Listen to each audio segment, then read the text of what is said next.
Okay, so we're about 1 minute past, so we'll go ahead and get started now. Hi, everyone, and welcome. Julia here from Inspira Advantage. We're an admissions consulting company dedicated to helping deserving students get into the medical school of their dreams. Really happy you are all able to join us today for our webinar all about what you can do now to prepare for med school applications. We've got a really exciting and insightful presentation lined up for you. Just to go over what we'll be talking about, we'll really touch on key steps that you can take to start early, to understand what you can do now to set yourself up for success later. And then we'll dive into building your pre-med profile, and that'll entail how to improve your profile with experiences, skills, and your academic achievements that you've worked so hard for. And then we'll touch on mastering the timeline. So that will really touch base on how to tackle key milestones like the MCAT, personal statement, and your entire application. Just in case you haven't heard of us before, we're an admissions consulting company, like I mentioned, and we're dedicated to helping you get accepted at your dream medical school. We have over 15 years of experience doing this kind of stuff, so we definitely are experienced and pros at this. Our students have a 94% acceptance rate at the school of their choosing, which is awesome. We've helped our students get over $23 million collectively in scholarship awards. And students that work with us are 4 times more likely to get into the school of their dreams. So just by joining this webinar, you're eligible for a free consultation. More on that later. But I will let our panelists have an opportunity to introduce themselves. Katie, if you want to go first. Yeah. Hi, everyone. Thanks for joining us. We're so happy to have you. Excited to talk to you about this. My name is Katie. I am a 4th-year resident in plastic and reconstructive surgery residency at University of Wisconsin. I have more than 10 years of teaching experience, and then additionally more than 8 years of admissions experience for both medical school and residency applications. So I really love talking about this.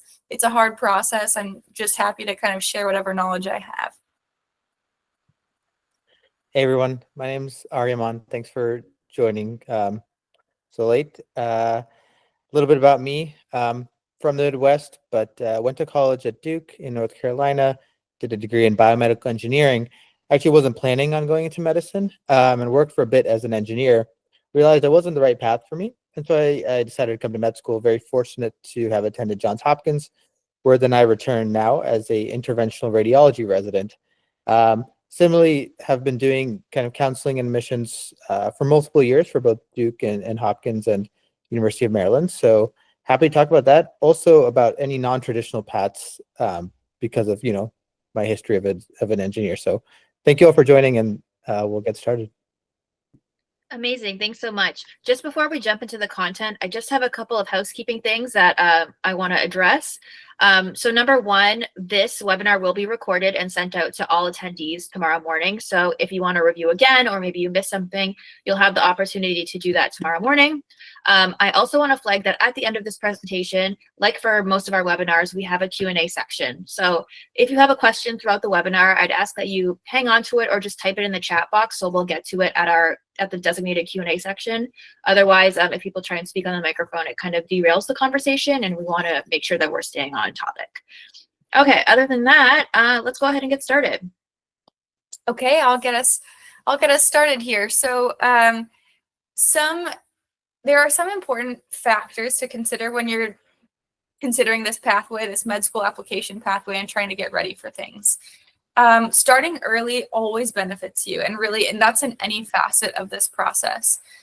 So starting early really just means as soon as you are curious about this field, you can start creating this narrative that we want to demonstrate in our medical school applications or primary applications. And really, it's not just about checking all the boxes. It's really about demonstrating who you are, what your passions are, what your interests within medicine are, and populations you're interested in helping, things like that. And it creates this kind of longitudinal narrative about who you are as a person and who you will be as a physician. And that is the reason, that longitudinal component is the reason you want to get started early. And so it's not just about filling your resume. It's really about demonstrating this passion and interest of yours. And just jumping off of that, you want to create an application that is unapologetically you. That's what the these these reviewers they're looking for, is that an application that can only have been written by you? And it doesn't have to be perfect, right? Not everybody is going to have 10 papers in Nature and Science and awards from the president. It's is this you on paper and on interview? Um, and like Kitty mentioned, longitudinal work really matters. So building up quality over time where you can show an impact in what you've done is going to be more impactful than just having a million different things listed on your resume and just trying to overwhelm the reviewer. So quality over quantity, starting early, and making sure it's unapologetically you. So things that matter for when you're thinking about cultivating this application and really making the best advertisement basically of yourself as a human as you can. And we've touched on it already, but it's worth kind of repeating this depth over breadth concept, in which, some people think, well, I've done 1,000 different volunteer opportunities, and that's really going to show, admissions committees that I can handle all of these obligations. And in fact, what would most often what would benefit applicants much more than that is to do one or two things for a longer period of time. So if that means you devote, 1 or 2 hours every other week for 3 years, for me, as someone who would review that application potentially, that would be more meaningful to me than someone who does 30 hours in a month and never does that thing again. So that is something why starting early is so important, because that is much more meaningful, that longitudinal and kind of depth of experience.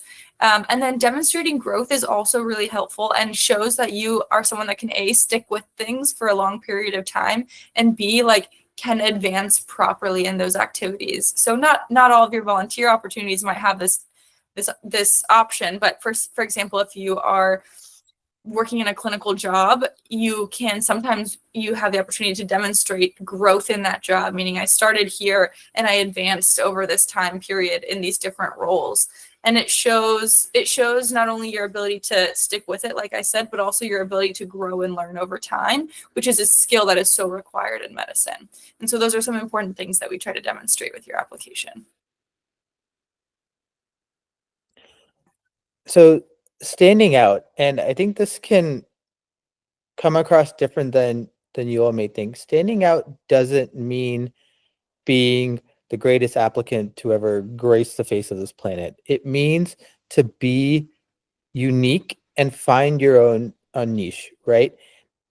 The way I like to phrase it is that when you go to the interview part or even the application part, you want that interviewer or committee member to leave reviewing your application, be able to remember something really unique and specific about you, right? Not to be reductive, but are you going to be the person that did this amazing volunteering where you scaled from a volunteer to leader of this volunteer organization to helping it grow to other schools or something like that, right? What is that one thing that's so unique and special about you that makes you stand out in their eyes and in their memory? So again, we've said it multiple times, find something that's impactful where you can grow and that's unique, and that's what will make you stand out. So importantly, when you're trying to start or plan early for what is needed in this process, the timeline is really important, and it becomes more important as you get closer to the pivotal kind of moments, of course, but understanding the timeline helps you plan accordingly. And so we always recommend, generally as counselors at least, recommend taking the MCAT in a timeline that makes sense for your application, but also makes sense for plan B. So things don't always go according to plan. There are delays, testing center closures, there are delays just in your personal life, a loved one passes away or something that you're just not expecting that can delay and defer your timeline. And so it's important to kind of, I think, try to account for those when you're making your schedule and your timeline in regards to the MCAT and the application process. So ideally you take the MCAT when you are ready, when you have time, appropriate allocated time to study for that MCAT. And then ideally also when you make it in such a way where you have time to retake if for whatever reason you had horrible sleep the night before, or a horrible migraine on the day of, and your test doesn't go as planned. So allowing time for retake, allowing time for rescheduling if needed. Personal statements, letters of recommendation, these take time. People often, I work with clients that think their personal statement is going to be done in about a week. They're going to be able to write it once, I edit it once, and then they're done. And that's really just not the case. I am a big proponent of the longer you work on a personal statement, generally the better it is. And sometimes that means working on something for a month, realizing it's not the direction you want to go and scrapping it completely. That comes up. And so understanding that your personal statement is often going to be a month's long process, at least, to really come up with something that is authentic, genuine, meaningful, thoughtful, introspective, all of these things we want to see in a medical school applicant. That's going to take months. Letters of recommendation should also take months to develop a relationship. So this should not be letters of recommendation from teachers that say, this person was in my class and they got good grades, really mean basically nothing for medical school admissions. And this is an opportunity for you to shine. This is an opportunity for someone to speak on behalf of why you would be such an excellent medical student. So this relationship is something that you should consider fostering. And it can be challenging. I mean, classes are challenging to work around sometimes, and you don't have a lot of extra time, but fostering relationships with, say, professors or mentors that you'll likely be asking is so crucial. If they can speak to who you are as a person in addition to your work ethic in school, that's ideal, right? You want them to advertise for you. So that's going to take time, months of the class itself and fostering that relationship. So all of those things are important. The last thing I'll say about mastering the timeline is early application. So early application, in my opinion, when I am working with clients, means as soon as the thing becomes available to you to submit, you should be submitting. You should be prepared to submit. As soon as the secondary application lands in your email, you should already have something prepared, but you should be able to edit and submit as quickly as possible within days. And so the reason for that is all of these things, most, if not all of these things in medical school admissions are rolling admissions, and it benefits you statistically to submit on time as soon as possible. It gets your application seen sooner, and you have a better chance at competing, basically. That doesn't mean you should submit things fast at the risk of submitting something that's not done. That is never what I would recommend, but being able to complete things well and efficiently in a timely manner will definitely benefit you in this process. All right. I think if you remember anything, I touched, sorry, took No, a you're little bit of fine. the slide. No, I honestly, very realistic. I think if you take away anything from this slide, it's what Katie just said. Like that encapsulates truly everything that you need to remember about this process. So we'll touch on them just a little bit more, but I think one thing that's helpful that I'll add is that working backwards can be very valuable, right? So figure out where you are in your process of med school, how interested you are, right? And that's a whole separate conversation about making sure med school is the right choice for you. But assuming it is, right? Figure out when you want to enroll and work backwards, right? Figure out what are those steps that you need to do along the way. Like Katie said, it takes time to build those relationships or letters of rec. So figure out when you would ask those people for the letters. So when you need to start kind of building that relationship, figure out when you need to take the MCAT, and if you need to build up space to take a possible retake, right? So there's a lot of things that you can do just by working backwards. And when you do that, you'll actually see how early you truly do need to start to make sure you stay on time and on track and stay flexible. Things always come up along the way. Rolling admissions, again, cannot stress this enough. Be ready to apply on the day the application cycle opens. There's nothing simpler that you can do to boost your candidacy than just being the first application in front of their eyes. I know it's hard. I know it's a lot of work, especially if secondaries to submit so quickly. It's hard, but it is so vitally, crucially important. So please try to be ready on time. Okay, I just want to use this as an opportunity to check in because I know we had a lot of information kind of blasted at us. So let's take a moment to take a breath, maybe stretch your legs, and give me an opportunity to tell you about this exclusive discount that you can get just by attending this webinar. So like I mentioned in the beginning, everybody here is eligible for a free consultation with one of our advisors, and you can even get 10% off of your entire program with the code 10OFFWEB. You'll see it here, and then if you scan the QR code, it'll bring you right to the place where you book a free consultation. Like I said, this webinar is going to be sent out, so you can access the code in the sent out webinar that we'll be sending tomorrow. Okay, back to our regular scheduled programming. Okay, so a little bit of kind of like pearls on people that are top applicants that are going to the places that they're interested in going. What are they doing differently, or what are they doing that's making them so successful? And we've touched on this already a bit, but focusing on what makes you different. And it's really not, you don't want to shine out, you don't want to stand out in, less than ideal ways just because it makes you different. But really what I think this boils down to is being yourself, being authentic and genuine, and not just writing what you think admissions committees want to hear.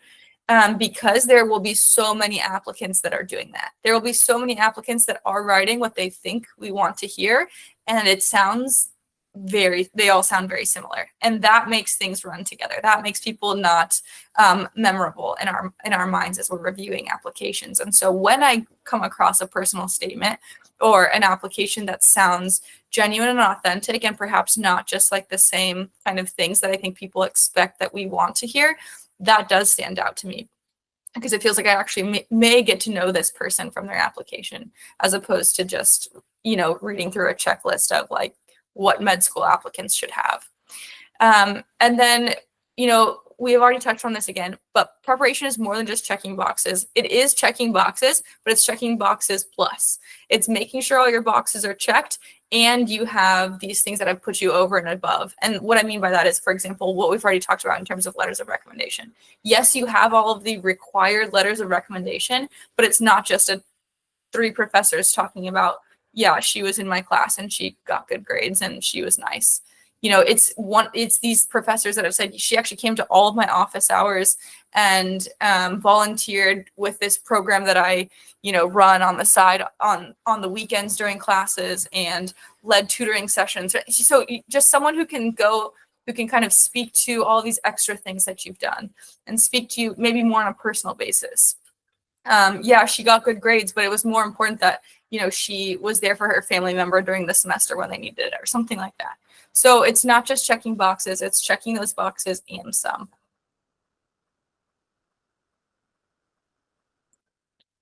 So to go further on that, again, you're going to see, so actually, think about it like this. You're going to see the same themes kind of woven throughout this talk. Think about that's like your application, right? Your application should have some sort of a theme that's woven throughout it, right? That somehow your activities and your personal statement and your letters will all kind of evoke this narrative or this theme. So think about it like this presentation, right? We're going to say the same things in a few different ways, a few different times. Quality over quantity, that shows development, being on time, right? Submitting your application on time and responding to emails and whatever shows that you're on top of your stuff. And that does go a big way, especially in med school when you're going to be overwhelmed. It's a lot of stuff at once. So being able to do that time management is a good prognosticator, a factor in showing success in med school.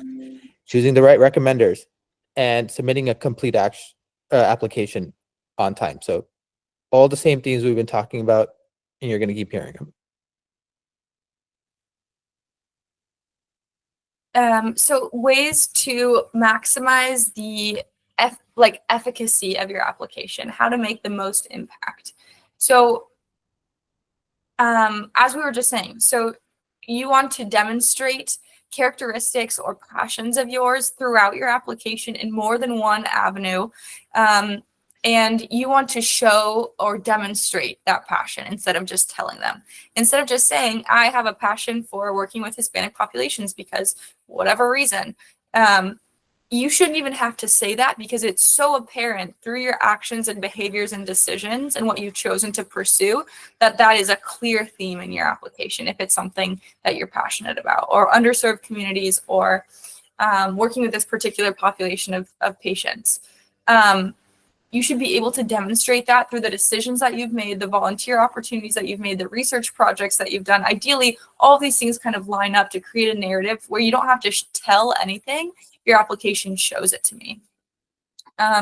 Be intentional with your personal statement. So I think this is so important. Some advice that I received when I was applying to residency that I tell most of my clients now is a personal statement has the ability to do a few things.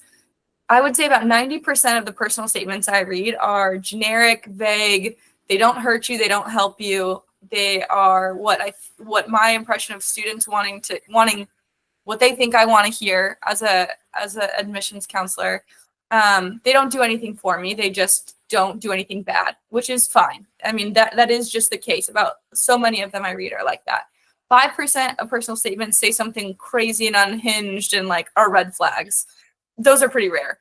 And then there are also 5% of personal statements where maybe the rest of their application was very mediocre or kind of didn't stand out to me, but their personal statement is authentic and genuine and meaningful and thoughtful and introspective and reflective on their experiences. And it is not just a retelling of their CV. It's actually this thing that tells me about the person, and it makes me want to interview them.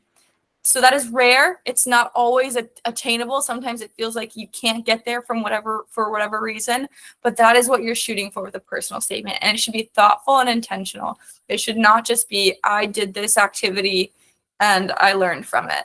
And that's really just not sufficient anymore, especially if you want to really advertise yourself in this process.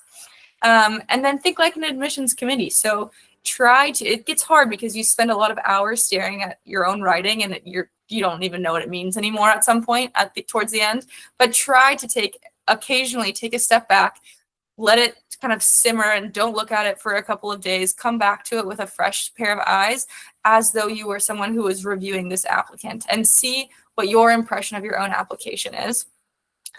See if anything feels generic and vague when you're reading through it a second time or a third time, and try to address those things and try and do some reflection and see how it could be improved, how it could reflect you a little bit better. Mistakes. There's a number of these, and there's a couple that are super common. And it's super easy for this to happen, but preparation can help you avoid them. So number one is rushing. A lot of the advice or the typical advice has been when you submit your primaries, you're going to get a bunch of requests back for secondaries. A lot of the time it's almost automatic at this point. They just send you the secondaries. And you're kind of expected to send those back in like 2 weeks. Again, being on early is better. And it's really hard to do all this, especially when you're applying to like 30, 40 schools, right? Each school has multiple essays. And so there's a couple things that you can do to fix that. One is try to pre-write what you can. There's a lot of great websites now out there. I'm sure Inspira also has resources where you can actually find out what the essays were from previous years and figure out what is the chance they're going to be reused again this coming year. And just take the common ones, right? You're gonna have essays like why medicine, why this school, tell me about a time that was challenging, or an adversity essay, right? A diversity essay. These have been tried and true for years and years. You're gonna see them. So if you have the time, pre-write them so you can just make minor edits when it comes time for secondaries. And then you won't be rushing through them at all. And then reflect, right? Med school and residency, and this career of medicine is all about growth, like reflection and growth. For example, there have been so many times in my residency where I've made a mistake and I feel terrible about it. But when I come home, I think about it and figure out what can I do better to not make that mistake again for the betterment of our patients. So having that skill and being able to look back on what you've done right or wrong is going to be valuable, and it's really going to make you stand out, because those are the types of qualities that they are looking for in an applicant. So when you write your personal statement or you write your experiences list, talk about the things you did and what you learned from them, more than just this is what I did, this is what happened, but it's that last piece. What did you learn and take away from that experience that matters? So some final steps before you're considering applying, polish every detail. So what we mean by that is there should be, like word check, Google exists. There should be no typos, no grammatical issues. There should be no, misspelling things within any part of your application. There's just no excuse for it. It looks, as a reviewer, sloppy, like lack of detail lack of attention to detail. Things that are, it's silly and it's usually not true. Everyone who's applying is, usually a thoughtful student, but these little things make such a difference because I only have so much information to go on. And if this is that important to you and you let all of these typos through on your application, what else can I make from that? So just polish every detail, read through things 1,000 times. If you have any friends or family with any reading or writing background, have them read it. Make sure it looks perfect. Getting objective feedback. This can be from counselors like myself, or if you're working with them, or it can be from, like I said, family, friends that have experience in doing anything like this. Sometimes mentors are usually available to help read through personal statements and make sure it's being received appropriately and just getting good feedback. And sometimes it's feedback you don't want to hear. Sometimes it's like, listen, this personal statement is not what you think it is, and you need to start over after you spent a month on it. So making sure you're getting feedback, seeking out feedback from those that you trust, and making those adjustments as needed. And then preparing for interviews. There's really no amount of time, in my opinion, that is too much to prepare for an interview. You don't want to be rehearsed and, memorized, but preparing for interviews, having your kind of like we talked about, having the common questions kind of already have some loose answers, some bullet points that you want to touch on. That's so important. It's also such a stressful thing when you go to medical school interviews because you know how much this means to you and how important these interviews are. And so practicing ahead of time allows that to be a little bit more comfortable and allows you to perform a little bit more like yourself, a little bit better. So preparing for interviews, preparing for secondaries ahead of time, this is all really helpful. All right. The time starts now, right?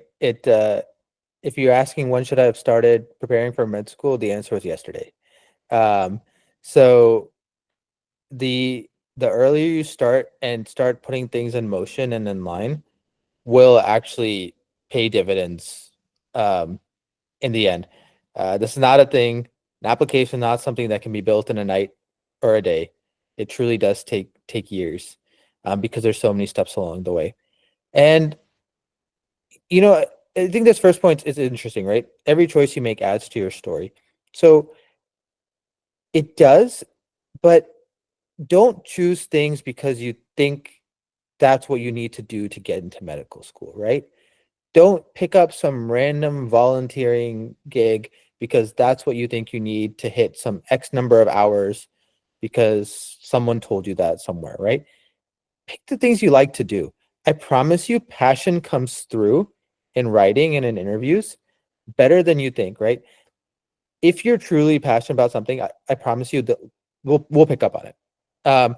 So pick the things you want to do, the things you have fun doing, where you feel like the time goes by so fast. So those things are what matter, and those are things that we want you to talk about. It can be the smallest little thing, right? It can be things related to your friends or a spike ball group that you created that plays on Wednesdays at 6 p.m., right? No one would think that's important, but it does matter. Like I said, take your time and then stay focused, stay strategic, right? Talk to people who have done this. There's tons of people with a bunch of knowledge and wisdom. Ask them to review your application, to give you tips, and learn from as many people as you can. Okay, thanks so much. So we're just about to get to our Q&A section, but before we do that, I want to use this as an opportunity to invite you, the attendees, to give us some feedback. Was there something you liked about this webinar? Is there something you maybe want to see done differently?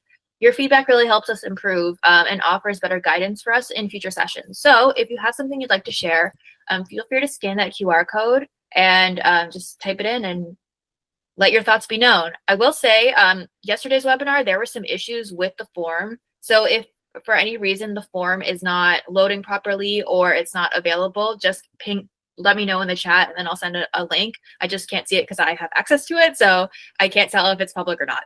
But with that said, let's go ahead and jump into the Q&A part. So I saw some questions already happening in the chat, so I guess I'll go ahead and read them out, and then Aryaman or Katie, feel free to jump in and answer. Carson asks, can you speak a bit more to developing a narrative? Is it necessarily a bad thing if I have a specific interest, not specialty, in mind already, and that is threaded throughout my research, clinical, and other activities? Yeah, I would say that I'm not sure if I'm understanding your question correctly, but it sounds like you have a specific interest, not medical specialty, that is threaded throughout your application. That is a great thing. That is, I mean, I guess I can't speak to exactly what your special interest is, but in general, that concept is great for your application. It does not have to be a medical specialty. You do not need to know already that you're going to be doing pediatric cardiothoracic surgery. That is not necessary, and in fact, not usually expected.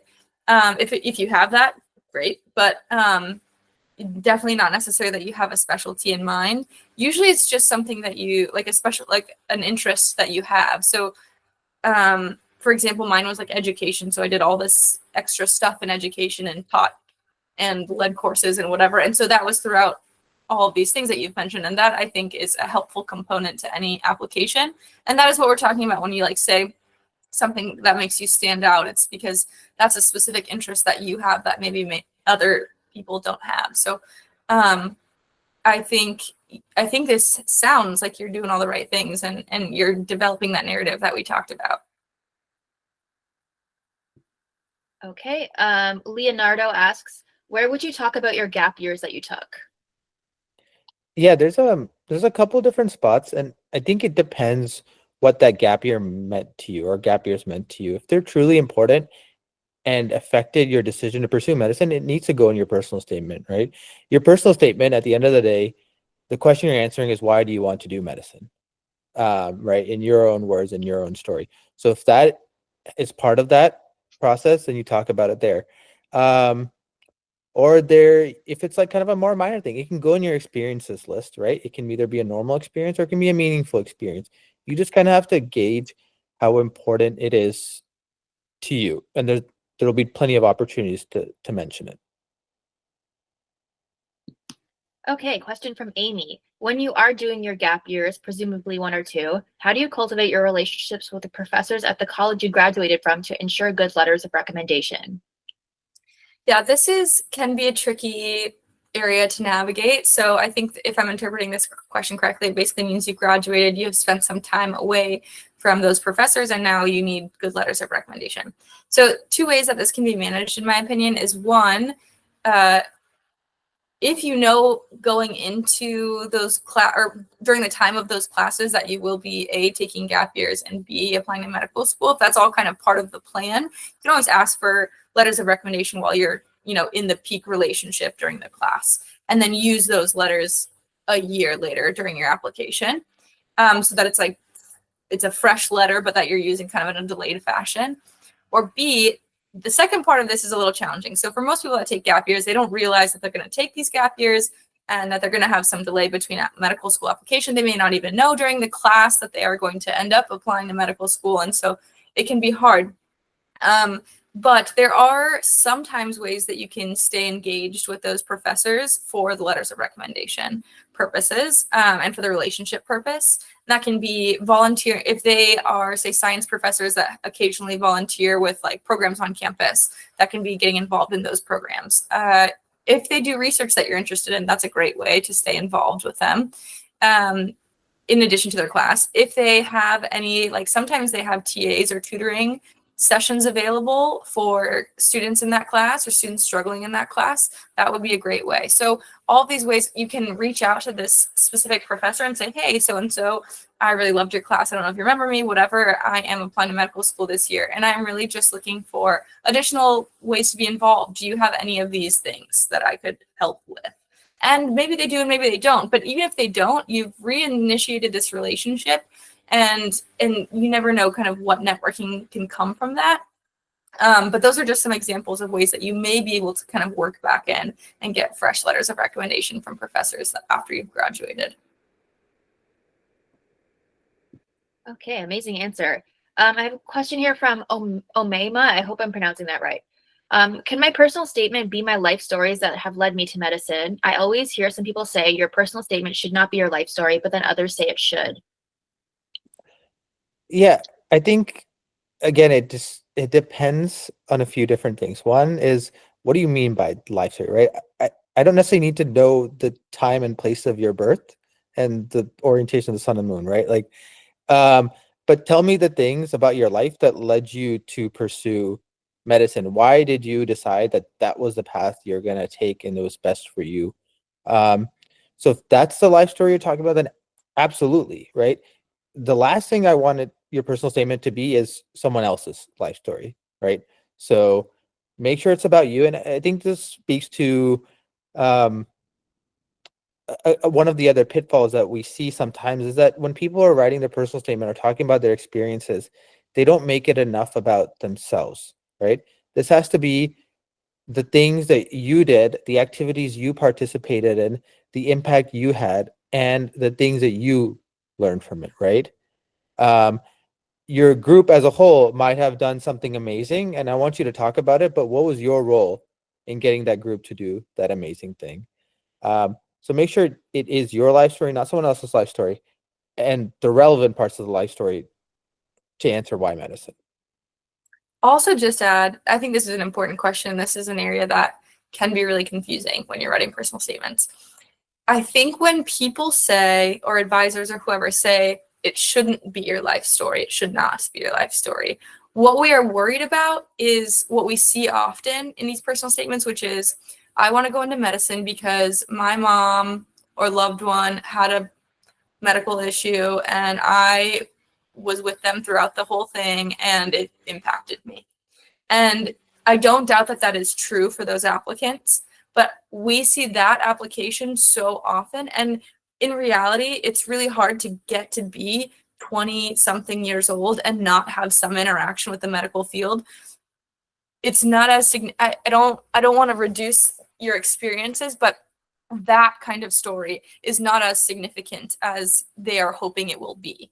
It's not as impactful for me as a reader as they're hoping that it will be, or that it was for them. So I don't doubt that that kind of story was impactful for the applicant, but you know, everyone has something like that. Everyone has some interaction with the medical field prior to going into medicine. And so it's not, I actually am a big fan of having some components of your life story in your personal statement. I think that's what makes it personal. I think that's, you know, the points you already made, I think that's helps me to understand how you got here, but it shouldn't be something that, it shouldn't just be something that really any applicant can have some similar story. So like my, you know, mom had, so I'm a plastic surgery resident. A lot of the applications we see are something like my mom had breast cancer and I was there for the reconstruction and that was really meaningful, like for her life. And it's like, totally, I get that. But how does that still, I don't understand how that gets you here. How does that get you to medicine? And so I think it's really that those kinds of stories sometimes lack the introspection that we need to really understand you as a reader. So when people say that shouldn't be, I think that's what they're worried about. In my impression, the life story should be there if it's relevant and it explains your story to get to medicine, but it should be like a narrative. So I had this event that piqued my interest in medicine. So I sought out this research opportunity that allowed me to understand more about medicine. So I sought out this clinical opportunity that allowed me to learn about patient care and really the interactions that have driven me to ultimately want to be in this field. So it's like this narrative of like, yes, I'm telling you a life story, but how did you kind of get there along the way? So that's my impression of how to make a good personal statement that is both personal, but also informative for the reader, and not like generic and big. Sorry if I rambled, but I'm just so passionate about personal statements can be so hard to write. And I totally understand this question. So hopefully, I don't know if that was helpful, but. I think it was, and I'm just gonna. I promise I'm not trying to go back and forth here. I want to give an example that just came to mind that I think really highlights Katie's point super well. Right, there are two applications that I came across recently. One was, like Katie said, I had a family member who had a battle with cancer. It was really impactful, and now I think I want to pursue cancer medicine. Very important to your life, I'm sure. Great, thank you for telling me about it. Second one is, my loved one dealt with this medical emergency, and then I became the primary caretaker for this person for a year, and I really got to learn what it means to take care of someone with this debilitating illness. And this is what I learned from it, and how the small things that I did to improve their quality of life made such a big difference. And basically just went on about this reflective thing. And then that person spent time researching about this illness, joining volunteer and clinical research opportunities regarding this illness. All of that built this narrative, like this avalanche of just keep on building of pursuing medicine. So hopefully that's just an example to highlight everything that Katie was mentioning. Amazing. Love the insights on that question. I feel like everybody's learning so much. Question from Grant. What makes a good app get rejected? Like if the person is good overall?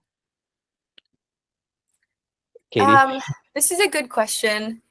If a person has what we would, as advisors, generally think of as a strong application, and is applying to schools that are appropriate for that application, and is getting rejected or has been rejected, to some degree, in my mind, it is a numbers game. There are so many good applicants that you can't be accepted to every school that you're appropriate or qualified for, even with a good application. But that being said, I mean, that's kind of like a minor cause in my mind. If you have what we think is a good application and you've been rejected for, like, say, a whole cycle from all of the schools that you're interested in, and you've only applied to schools that are appropriate, often I see people that have a pretty good application, but they're applying to schools way out of every school they apply to is like way beyond they're all reach schools, and none of them are like kind of right in the sweet spot. That could be a reason that a good application gets rejected. Excuse me. But overall, if you have a strong application and you're applying to the right schools and you've got someone looking over your answers and everything's kind of kosher, then you shouldn't be rejected by the vast majority of the schools. There may be some that you just fall through the cracks because of a numbers game, because there's so many, or someone applied before you, or whatever it may be. But yeah, that's kind of my answer for that. What do you think? Yeah, I mean, I think the cheeky answer to this is what makes a good app get rejected? A great app. But I know that's not really helpful. I think if, like Casey, you do all the right things, this shouldn't be the situation you're in. But unfortunately, reality is med school applications have gone so incredibly competitive over the last years. I mean, even when I applied years ago to what it is now, it's baffling how crazy competitive it is. So I think it just speaks to the value of someone looking over your application and making sure you're picking the right schools to make sure you have the right chances of getting in. And sometimes it's okay, right? Like I know not getting into med school the first time is a very challenging experience for people, and I don't wish that on anybody, but sometimes it gives you an opportunity to reflect on if medical school is the right career path for you, and then what you can do in that year to really boost your application. And there are people who have really improved their application so much, they then got into the reach schools that they were rejected from before. So sometimes it happens, take it in stride, but if you do the right things, there shouldn't be a situation you're in. Okay, question from Chitra. If an application has a mid GPA and high MCAT and gap year that focused on building a startup for students and lots of volunteering, more non-clinical than clinical, they want to try to determine careers not to go into, would this be an application that would be considered in the T50 or even the T20 tier of medical schools? What elements should be considered highlighted? It's a very specific prompt. It's really, honestly, I don't want to say this because I know it's kind of like a easy way out, but it's really hard to say without looking at your overall application. I would say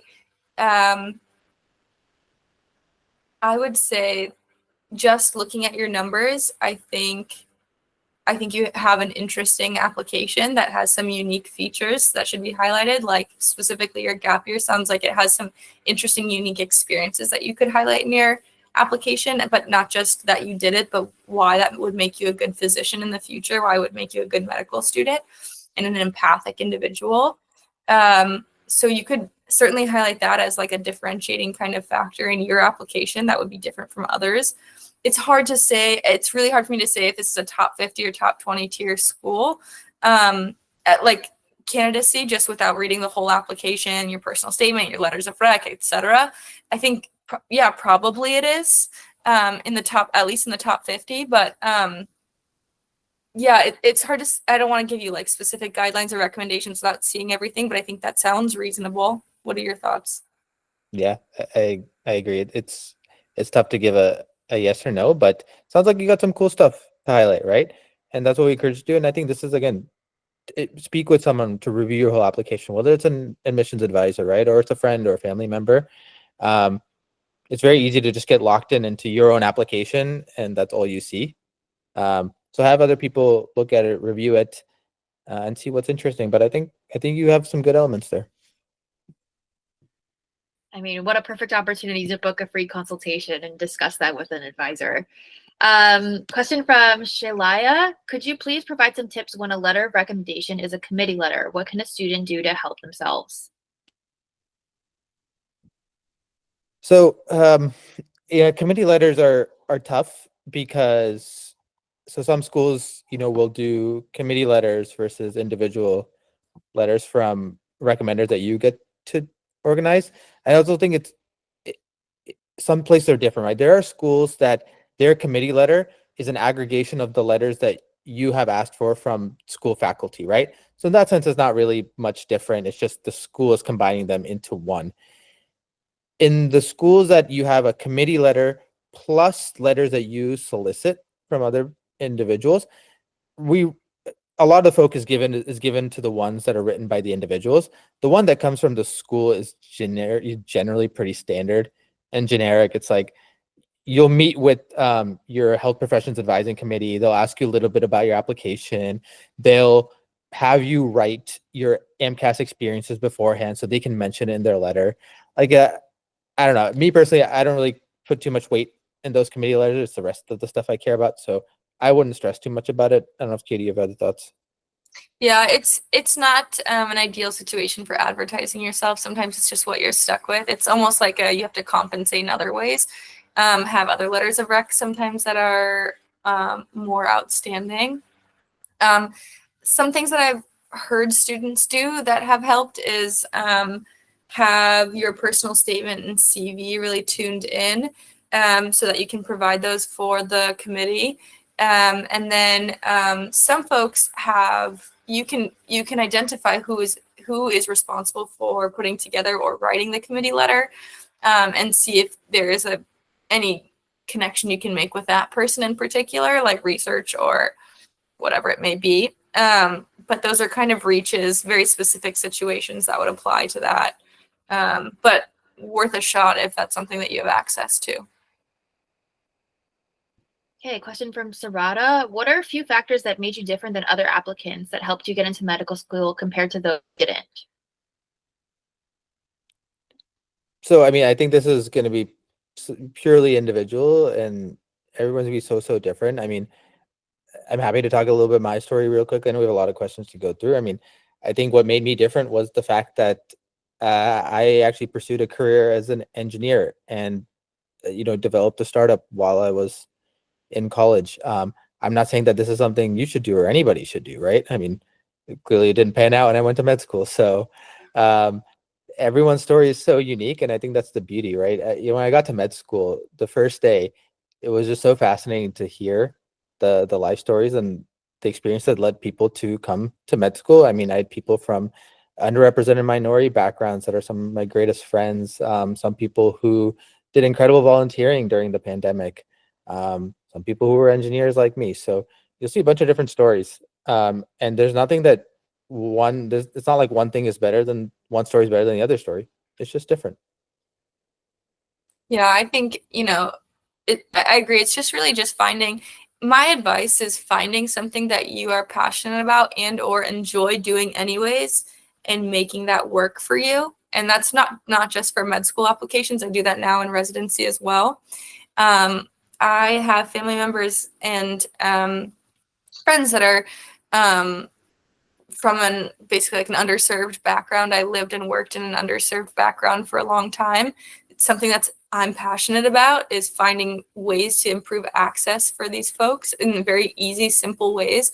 So all of my volunteering and clinical work was in that background. So if you find something that you enjoy working in, or a population you enjoy working with, or anything like, or just like a clinical interest that you have, make that work for you. That will be ideally your narrative, and it will be something that you don't hate doing. You know, like that's the easiest volunteer hours to get, are something that you enjoy doing. So, so mine was basically like trying to advocate for and work with and within and for these like underserved populations that were near and dear to my heart. I don't know if that made me that different. I'm sure lots of people do something similar, but that's just the idea, is like find something that you're passionate about, because your passions will come through in your application. It'll sound, you know, you'll be able to speak more comfortably and fluidly and passionately about something that you actually care about, as opposed to volunteering in this thing that you just did for a checkbox. And Carson, I see your comment to the answer above, the addiction related research and interests. I don't think it's pigeonholing. I think it shows that you've already done some research and you're interested in a particular area. I think I would just be cautious of that when you're in your application, and make sure you have other ways that you can apply those concepts to the broad area of medicine, as opposed to just like, I only like this one thing. Just be able to say, here's my experiences in this one thing and how it applies to why I'm going to be a good physician in the future, and, you know, why I'm an empathic, considerate person in general. Okay, question from Shalaya. How important is it to do ED to a medical school, especially with rolling admissions? What's your recommendation? I think importance is a question that you have to kind of answer at the end of the day, right? If there are, I've had friends and family who know that they want to go to this one specific school. It's in their state, it's near family, they don't want to leave, and there was no point in them trying to, you know, apply anywhere else. So they did early decision there, got in, super happy, took the rest of the year basically off because they were then chilling, right? So that works for a lot of people. For other people, they want to just broadly apply and see what's going to be the right fit for them. So if you want to play a statistics game, sure, it's statistically easier to get into a school if you do early decision, but that doesn't mean that it's necessarily the right decision for you. Agree. That's just a personal decision and a risk and gamble and priorities that are specific to you and what you can tolerate. It's a discussion I have with a lot of clients, and we work on an individual basis to decide what may be better fit for them. Okay, question from Kiana. How long do you recommend someone studies for the MCAT? Also, do you recommend using any resources, or do you have any specific tips? Yeah, good question. We have a couple of these lecture type things on MCAT recommendations, how to do well on the MCAT, how to ace your MCAT, things like that. So I would just look out for those, because I think we have a couple coming up even. But my recommendation for MCAT studying is generally just based on my understanding of how the brain works in terms of long and short-term memory. I generally don't recommend folks study for more than 3 to 6 months. Even 6 months, in my opinion, is on the longer term scheme of things. By the time you get to the end of the 6 months, you've forgotten things that you learned at the beginning of your study session, in my opinion. So I think most folks do better with, it depends on your learning style. Everyone is different. Let me just say that with a caveat. But most folks do better with a shorter, kind of more crunch period MCAT learning schedule. What are your thoughts? Yeah, I've had clients who have studied in like 3 weeks and gotten a 524, and I've people who studied 6 months, like you said. I think the key thing about the timeline part is it has to be a ramp up, not like just steady, right? You can't just do the same 5 hours every day, or sorry, every week or whatever to get to the MCAT, right? You have to ramp up and build in dedicated time as you get closer to the MCAT, because that's when you remember the most stuff. 2, obviously, look out for these webinars. There's a bunch of these we've done. There's webinars that we do on specific parts of the MCAT as well, where we walk through questions. So try to attend those, and then create a study plan. That's going to be the kind of the easiest tip to, I think, keep you on track. But there's other resources or webinars about that. This may seem obvious too, but the dedicated period is so important. I initially did not take it seriously as a student, and I was still working 3 jobs and thinking that I could just study on the weekends or study an hour a night or something like that leading up to the MCAT. And it really is not sufficient, and it just is not a good utilization of your brain power. Basically, you need dedicated time away from school, I think, away from school, away from jobs, to just do this as your job, because that's how important, unfortunately, that's how important this score is.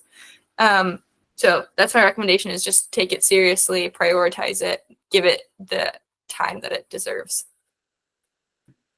Okay, we've got a question from Shitra. How does being awarded FAP from the AAMC, lots of acronyms, affect the chances of getting into medical schools in general and at the top schools?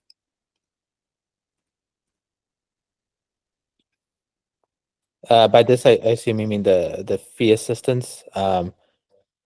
I don't believe it should have any impact whatsoever. Like, it doesn't matter. 0. Yeah, I didn't know what FAP meant, but if that's what it's referring to, I don't think it has any bearing whatsoever. Yeah, I don't think they see that. Okay, question from Amy. How would one get a 520 plus score on the MCAT? I think this is a question that would be probably better served for an MCAT webinar, just so we can kind of get through the rest of the few questions. Too much there's a lot of recommendations. We'd be more than happy to talk to you about them and talk more in depth about them. But there are webinars that are specifically for that. That way we can kind of touch on these things there. Okay, question from Omema. Do you have any advice for first generation students in this really competitive field? Yeah, use that as a strength, I think. That is a strength, in my opinion. You're doing something hard that no one in your family has done before, theoretically. And that in itself demonstrates resiliency, ability to work through problems, etc. So that is a strength, especially when you can do it well and demonstrate that you have this upward trend in like your success. Maybe as a first generation student, sometimes it's challenging to figure out college right away, as you don't have anyone to show you the ropes or show you how it's supposed to be done, or give you guidance and advice about how important these classes are, etc. So your grades at the beginning may or may not be the best, but demonstrating this upward growth, this upward trend, you figure it out along the way, and you figure out a way to succeed. That is such a beautiful narrative for your career. And that is how you will do well in medical school. So using it as sometimes a talking point, using it as a strength, I think is to your benefit. Okay, question from Laura. I wanted to clarify with the letters of recommendation. Would you suggest to hold off to ask once you are in the application cycle, or obtain them throughout? When you guys were answering on a similar question, Katie made it out to seem that it was better to have a fresh letter of recommendation. With the application process in mind, I have obtained letters from my professors as I'm completing undergrad, so I wanted some clarification on that. Yeah, sorry for any confusion. This can be done in a number of ways. By fresh letter of rec, I mean that you are not, let's say, graduated. You're, say, more than 1 or 2 years out of college. So some people are taking gap years and say they're 2 years out of college and now applying, and those same people go back to a college professor because they need a professor letter of rec that they haven't interacted with for 2 years, and they're asking for a letter of recommendation. That's a challenging spot to be in, and I understand that that does just sometimes is the way it works. But that letter of rec cannot possibly demonstrate as much detail and, personal component as getting that letter of recommendation, like while you're in the class and you're fresh in their mind. I guess that's what I mean by a fresh letter of recommendation. Like they've worked with you and interacted with you fairly recently. So they have, maybe more examples off the top of their head. They can recall more specific details about you and your performance if they've worked with you somewhat recently, as opposed to getting something a year out from that class. So in my opinion, that time-sensitive component is better served to get letters of recommendation while you're in the relationship with the person as opposed to retroactively. Yeah, ask at the Okay. peak. Sorry, we're just at time, but go ahead and finish. Oh, no. I was just gonna boil it down. Like, ask at the peak of the relationship if you can. That's, that's when you're getting the best letter. Agreed. So we are at time. So I want to say thank you so much to our panelists for coming out and really sharing all of their insights. I know we all learned a lot. And I want to thank you all for asking really awesome questions and, being really thoughtful and mindful in these questions. It was a great opportunity to learn for everybody involved. We will see you at the next webinar. So hang tight and wait for that one, and hang tight and wait for this one to enter your mailbox tomorrow. Have a good one. Take care. Bye.